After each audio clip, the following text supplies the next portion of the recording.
And Areg, I know this is one of your first experiences in having like a conversation in this space. We met before, but jumping directly to the point, how is it to be here? How do you feel? So first of all, thanks for inviting me. It feels great to be here. And this is actually my second meeting in a metaverse. I've been playing a bunch of games for a long time, but I was not using it for like communicating with people. Like the maximum was like just speaking, hearing people inside my headphones. But the very first time that you invited me here and we got together, I was like really surprised how different it is from a Zoom call, first of all. Yeah. Because that's what we've been living in the past like two years or something. Yeah. So it feels really great to be here. The voices like coming from the direction that people are speaking, the ability to move, to look into the eyes, and I imagine with like the technology going forward, the eye tracking, everything is just gonna feel more and more natural. Yeah, no, fantastic. And what I mean for the people that never had this experience before, because a lot of folks that are listening to us or watching us, they never experienced that. What did you say to them? So it's gonna sound a little bit like a call to action, but I would totally recommend everyone to at least try it. Maybe get a VR headset from a friend or a colleague, and just try to communicate together and use metaverse as a tool for business.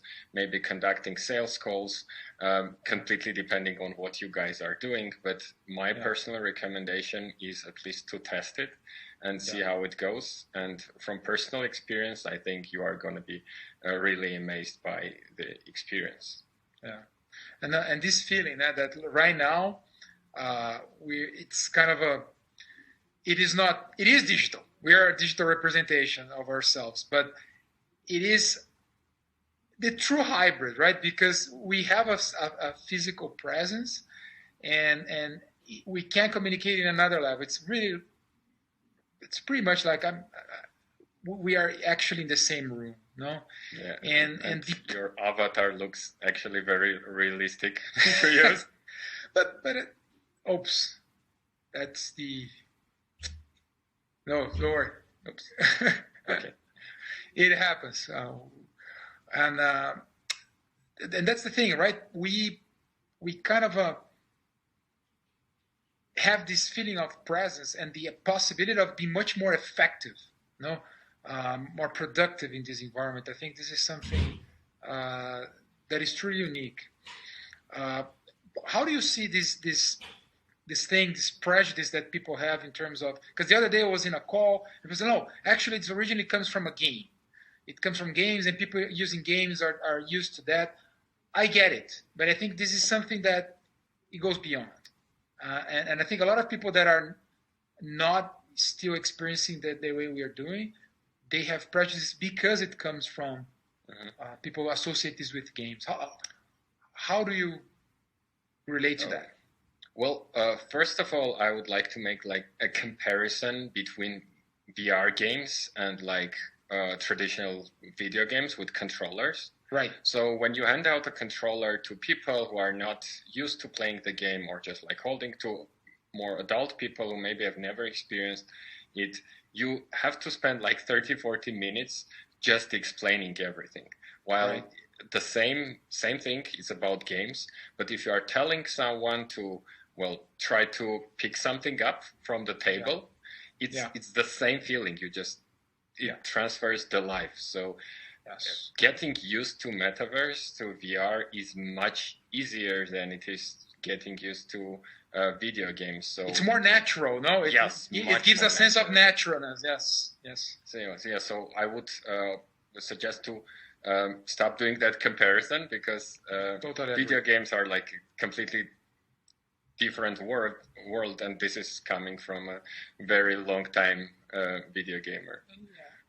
It's a it's a very good comparison, very good point, because this is kind of for people that never experienced this. It's like, oh no, but it's fake because it's in the avatar. And I mean, I know you in person. I know we had video calls, but after 5 minutes, 3 minutes, the avatar is gone. I mean, I know this representation is not you, but I'm talking to you.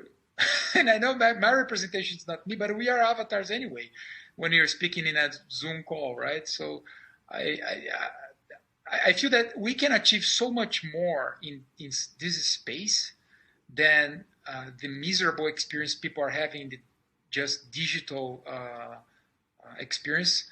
That is amazing. And the possibility, I think we are used to work with people from all over the world, like you and I, we're in different countries right now. It doesn't matter. No? How do you feel that? I mean, in terms of collaboration, of co-creating things together with people from all over the world? Mm-hmm. So first of all, like just talking about communication, like not working. Of course, knowing you in person helps. To just remove the avatar and imagine you instead, and it would be more difficult with people you have never met. But when it's just two people talking on Zoom or via Metaverse, the difference is not that much compared to if you are gathered in a VR room with like 5 or 6 people. Yeah. At that moment, the experience is like completely different, because you see a person's face in front of you, you are working together, but there are like 5 people, you just only see the people talking usually, and you even forget about the presence of the other. So it kind of becomes a two-way communication, and the other people are just listeners. Yes. While in reality, when you are doing brainstorms, it's like people shouting ideas every time, like talking whatever comes to their mind. And that's something that VR is already able to replicate. And like not even talking what we will be able to do that, like getting facial expressions. Like I'm pretty sure it will be able to understand even like from the way we are talking, are we happy, sad, angry? So there's still a lot room to cover, but even right now it's still superior.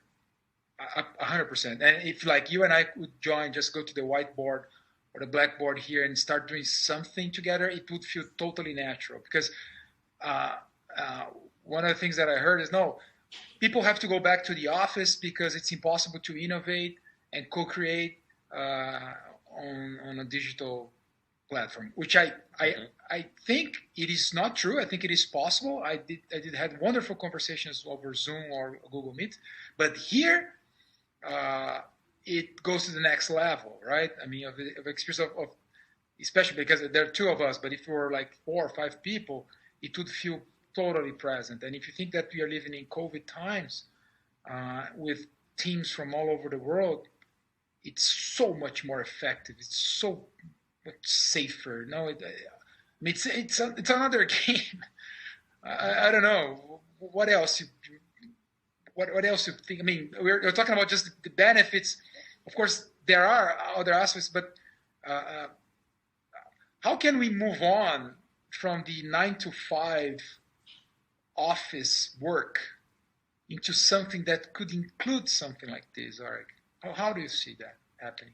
So, like, I know companies that just started hiring from other countries during COVID times. Yeah. And for those companies, it's basically impossible to go to like the office life forever anymore, because like 20% of their team is spread across the globe.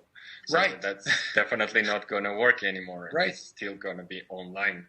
And for example, the company I work in, so it grew so much in the last 2 years that the office space that we have wouldn't fit all the people even. And so we are currently working in a hybrid environment that everyone is free to go to the office. If they don't need it, they don't go. So the next point here is not going back to the office life, but innovating in this hybrid or online reality, trying to get the best of both worlds. Yeah. No, and this, man, you touched a the key point, because that's what most people forget about organizations, no, and in collaboration in general. It's not. It is not physical. I mean, the physicality of a meeting, of an encounter, is just a way of improving communication. That's it. But it's not the company itself. Most people forget that a company, your company is a perfect example. It goes beyond the office. It's just a collection of minds put together for a project, with an objective. And if we have like what I think is the true hybrid of mixing up asynchronous stuff like Slack with calls, with this, with a potential physical meeting, that is the true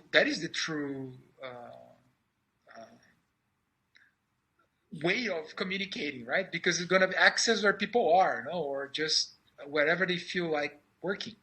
No, I don't know. That's maybe it's a bit utopian.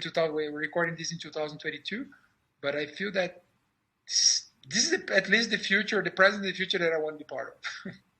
Yeah, I absolutely agree with you. And another point I would like to touch upon is online education. Oh, that's huge. That's because I'm kind of teaching at the university, so I had the struggle since we moved from offline to online. It was on Zoom, and now it's again in a hybrid environment. So I go physically to the classroom, but then some people can't join because they have been contacted with people who have COVID or they are sadly sick themselves. So both of those have huge disadvantages. Like when you are on Zoom, you sadly you can't understand if people are following you, like everyone. And if we did the same lesson in this environment with avatars, first of all, it would help students to be concentrated. And it would also help me to feel the presence and be like much more motivated and enthusiastic about the teaching. And especially now when half of the students are from the classroom, the other half are from homes, this would just help me a lot. And I imagine it would also help if like board meetings were connected in the same way, or like all hands meetings. So absolutely no. And in the case of education, I think like has been a truly horrible. I think all over the world, not only university level but at school level, that how people just didn't adapt the contents to the digital world. And if you see about like the amount of people that actually finished courses on Coursera or edX, it's still very minimal. And in part is because the way people just go and approach education, like the teachers, the professors, just let me put this old PowerPoint here and it's going to work. It is not like this, because as you said, I mean, education is way more than the PowerPoint. Is this just okay? Can I listen to you? Can I go close to you? Or that's why the physical room has worked. But even though, how many people are disengaged these days in a physical world because they have a mobile phone? So I think these environments like this, that of course you're not going to be 4 hours here, but even if it's just 1 hour in an environment like this, could be so much more effective. You could make people just way more, you would have this control of absorption of the adoption of a concept of whatever. Yes, how far are we from this? Especially in the beginning, like when people are just experiencing this, they are so interested into everything, and like they would listen much more attentively as well. I think right now it depends not so much on the technology, but more like to like get against the prejudices that you mentioned in the beginning, that this is for gamers, not for work, not for education. And the devices are getting more and more affordable with each generation. So like this Oculus headset costed $300, and I'm kind of sure the next one will be at least at the same level, because the goal for Facebook is to make it more affordable so more people join the metaverse that they are creating. So I guess it just we just need more time, and I don't know the exact statistics, but this year was extremely huge for VR, and if we continue with this speeds, like 2-3 years tops should be enough for a big portion of our lives being transferred to VR. But that's the thing, right? That's what I see. At one hand, it's being a disruption in terms of numbers, but at the same time, on the other hand, I feel that this gap of adoption, it's not huge, because I talk to people that they are 100% all in. They never had an experience, but they buy the idea, and they say, "No, look, I think this can disrupt education. This can disrupt the work environment." But at the same time, on the other hand, you have these haters, these deniers, no? And how to overcome this, Areg? How do you feel that this could be? We have these little bugs that is normal. This still happens. But how do you feel that we could overcome this point of adoption? Well, we are definitely one of the early adopters of the technology, not the earliest, but still early compared to the majority. And isn't this like basically the life cycle of any new technology? Like a new technology comes up, especially if it has the possibility to disrupt the world, change everything. There are many people who are against it, and eventually there are less people who are against it. I don't think there is anything specific that has to be done. It's just because the technology is good, the adoption will get more and more. The same thing that's happened to any technology, and most recently to blockchains, I would say. Yeah, but this time people have their phones and they have their cameras. A lot of people before the pandemic, they didn't even have they were used to do Skype. Like I've been doing Skype since 2004. And I remember when I first did a Skype call with video, I was amazed. And then with the FaceTime, then we walking on the street. This was huge, but still, a lot of people are still having their first video experience. And then the major point that people say is, but this is fake. They feel, this is fake. But they say that using LinkedIn or using WhatsApp or using Facebook as if that was real. And I feel that this is even more real than text, than audio, right? I agree with you. I think eventually we're going to overcome, but I hope this is going to be still in these next 5 years. I think that we could change the way people work and educate right now or in the very short term, but I'm afraid this will take longer if people don't jump in the experience, because I think the experience is the most important thing, right? Like what we are doing right now. So this might be completely subjective, but I think the majority of people are against the technology because they think that VR is here to substitute the real life. Exactly. But, well, in reality, it doesn't have to be that. It's just an addition to it. Absolutely. It's a complement. It's an optionality. It's an option. It's about optionality. It's like even like I do a lot of fitness and I use it. And that's like, it's not that I use 100 hours. I just like 10 minutes, 50 minutes, but it's super effective. It's like what we have in the cloud. No, remember, you used to just download the software. Then you go, no, I'm going to just launch a Google Sheets or Google Doc and then work collaborative with someone.